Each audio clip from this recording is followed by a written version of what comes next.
দখলদার ইসরায়েল সব দিক দিয়েই যেন খাচ্ছে গলা ধাক্কা। বিভিন্ন দেশের রাজনৈতিক নেতারা তো আছেই তাদের বর্বরতা প্রতিরোধে, এখন সাথে যুক্ত হয়েছেন বিভিন্ন সেবা খাতের সাধারণ কর্মীরা। এবার তুরস্কে অপমানিত হলো এই দখলদারদের একটি বিমান। ইসরায়েলের জাতীয় বিমান সংস্থা ELAI জানিয়েছে, তুরস্কের আন্তালিয়া বিমানবন্দরে জরুরি অবতরণ করেছিল তাদের একটি বিমান। তবে এই বিমানবন্দরে কর্মরত কর্মীরা তাদের বিমানে জ্বালানি দিতে অস্বীকৃতি জানায়।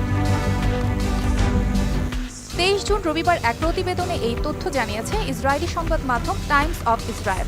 ELAI সংস্থাটি বিবৃতিতে বলেছে, ইসরায়েলে ফিরতে আকাশে উড়াল দেওয়ার আগে তাদের বিমানে মেডিকেল ইস্যু থাকলেও আন্তালিয়া বিমানবন্দরের কর্মীরা ফ্লাইট LYE 5102-তে জ্বালানি দিতে অস্বীকৃতি জানায় এবং টার্কিশ বিমানবন্দরের কর্মীরা জ্বালানি না দেওয়ায় তুরস্কের এমন আচরণে পরবর্তীতে বিমানটি বাধ্য হয়ে গ্রিসের রোডসের উদ্দেশ্যে ছেড়ে যায়।